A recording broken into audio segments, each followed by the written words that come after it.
first season. I mean, that was like when you came in, that was the biggest. Yeah. Besides the fast paced and no huddle, the way your defense played and the effectiveness of it. Well, the last 2 years hasn't been the same. No. So how do you bring it? How do you get that back?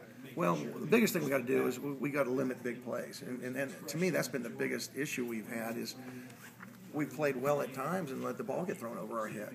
And I mean, you can't play good defense that way.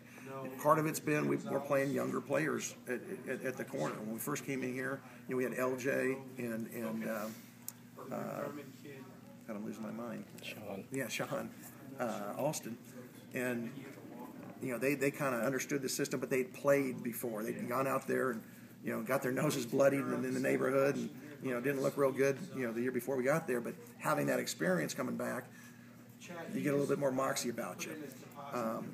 When you're putting true freshmen out there, there's not a whole lot of moxie, and when they get beat, they start thinking about things.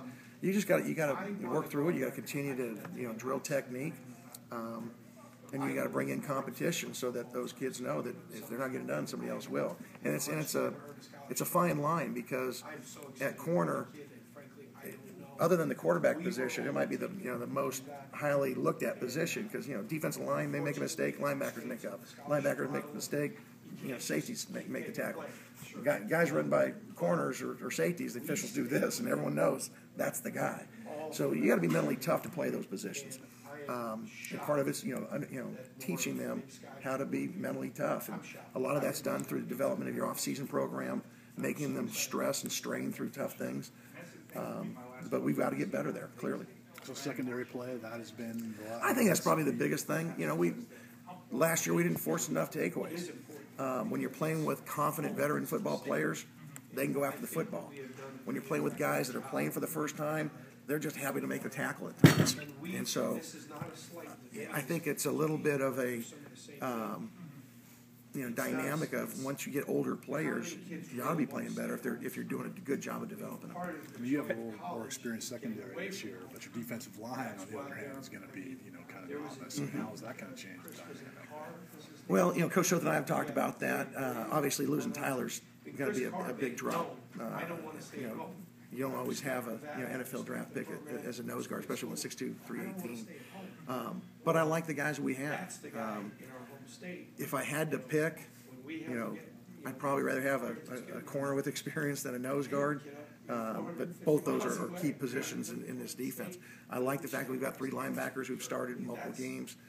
They just have to step up and be more productive. Tim, have you had a chance to meet Mike Bobo? And if so, kind of what are your impressions? How do you think he'll do?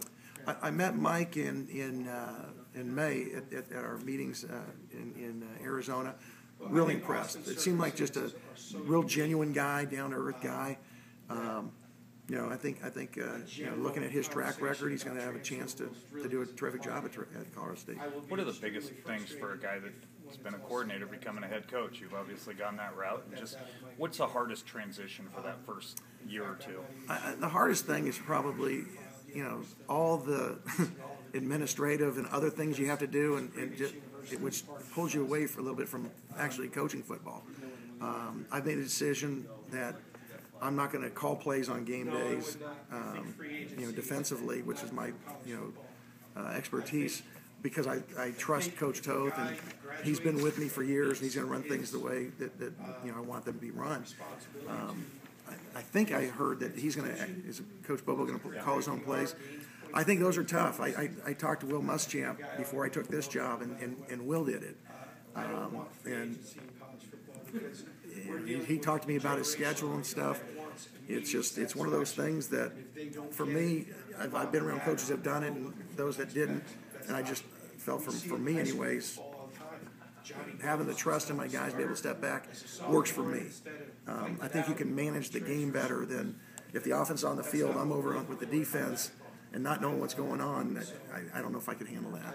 You talked some about the administrative stuff. How much of that is just having to market your program, especially when you're in this conference where maybe you don't have the kind of visibility to automatically do that for you that you might have at a Big 12 or SEC school? To me, it's more recruiting. Marketing's part of it, and we've got a terrific marketing staff that they kind of direct me with stuff. But it's pressing the flesh with boosters. It's it's all those things, meeting people on campus, the things that you didn't necessarily have to do as a coordinator. How hard are those things to adjust to, though? For a guy that's been kind of in the film room running defensive meetings or whatever it may be. As long as you can handle being around people, it's not a big deal. But if you're used to having a lot of autonomy and thinking I'm the head coach now, I'm in control of my time, you're not. I've got less time now than when I did as a coordinator, because back then Coach Sherman said, okay, here, you got the defense run, and those kind of things where someone walks into your office at 2:30 in the afternoon and it's something you've got to deal with right now. Those things happen, unfortunately, too many times. A lot of